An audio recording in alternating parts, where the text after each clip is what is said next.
Esto que tenemos aquí esquematizado es un matafuego, tiene un precinto, el precinto lo retiro fuertemente, meto el dedo en el precinto, que es un gancho, lo quito con fuerza sin ningún miedo. La palanca de abajo, esta palanca de abajo es la palanca de sujeción, por lo cual no importa, no se va a accionar, de ahí lo sostengo, ténganlo presente, de ahí lo sostengo y la activación la tengo con la palanca superior, es decir, presiono la palanca superior y con la manguera dirijo el extintor. Tipos de extintores, alguna imagen, planes de emergencia y evacuación. Bueno, en la prevención también hay que tomar consideraciones los planes de emergencia y de evacuación, que presentan series de acciones coordinadas previamente establecidas. O sea, un plan de evacuación tiene que estar establecido, tiene que haber un procedimiento para ver cómo voy a evacuar las instalaciones.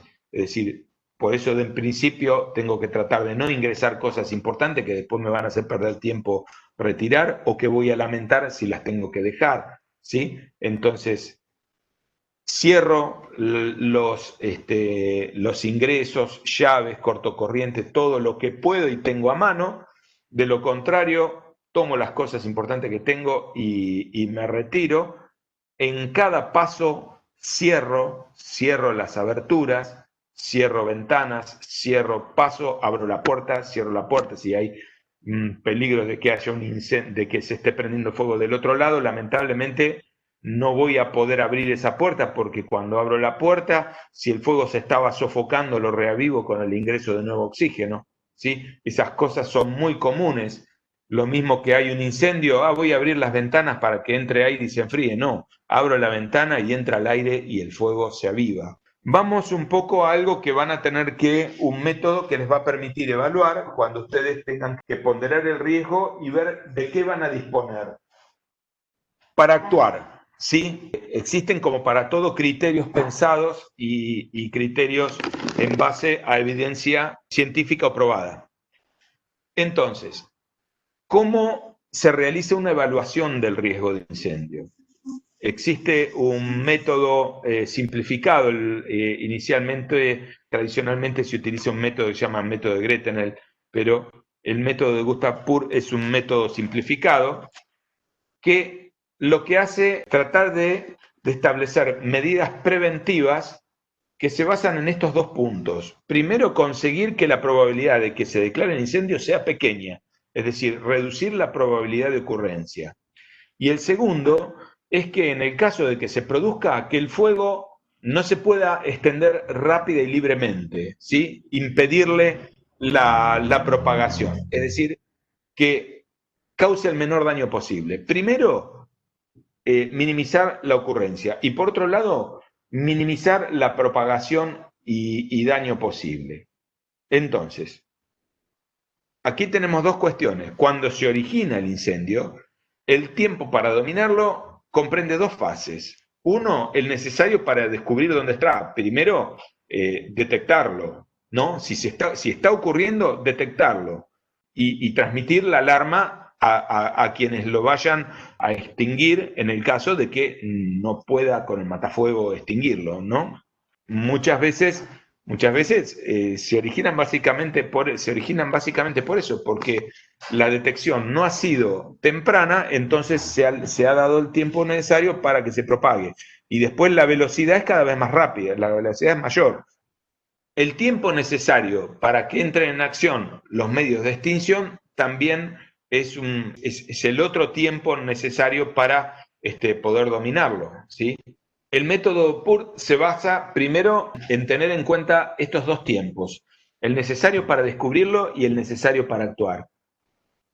Y en segunda instancia, cuando el fuego se desarrolla sobre los edificios y sobre el contenido. Con respecto a los edificios, tenemos que tener en cuenta la intensidad y duración y la resistencia de la construcción, ¿sí? Si es una construcción, ahora están muy de moda, están de moda, no sé si están tan de moda, alguno lo puede hacer, pero esas construcciones en seco que se hacen, usualmente utilizan más cantidad de materiales combustibles que una edificación sólida de mampostería, ¿sí? Que es mucho más difícil. Respecto del contenido, tenemos que tener en cuenta los bienes materiales y las personas.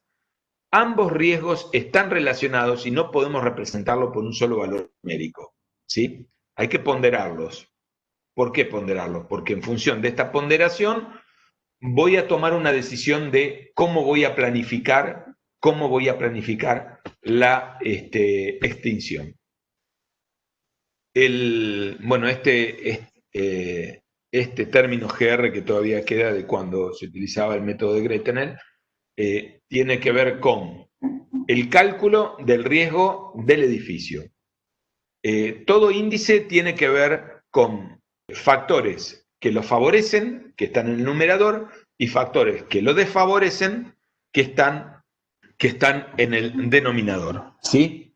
C, combustibilidad, que es la carga térmica que compone la combustibilidad del material, la carga térmica que se compone del contenido de ese material combustible, ¿sí? Si tengo si el combustible es simplemente 1 kilo de madera o 1 litro de gasoil, ¿sí? La carga calorífica del inmueble, que es la cantidad de calorías que tengo por metros cuadrados que están divididos en el sector.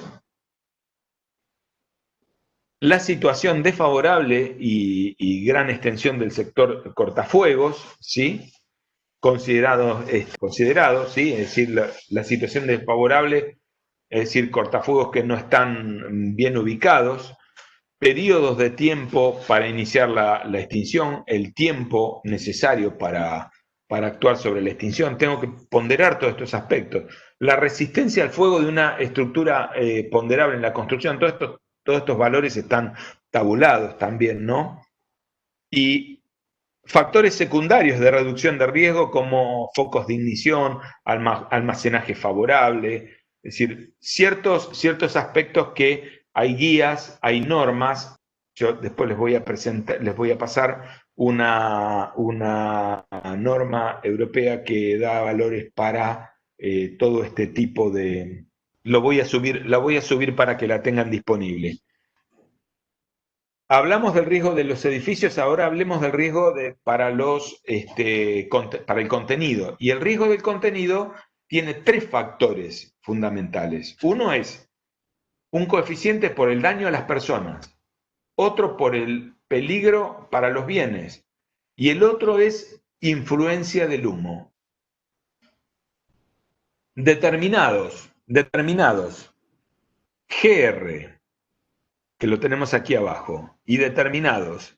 IR, podemos ir a este gráfico que vemos aquí a la derecha, en donde vemos zonas sombreadas que me establecen las pautas a tener en cuenta en función de lo que he calculado.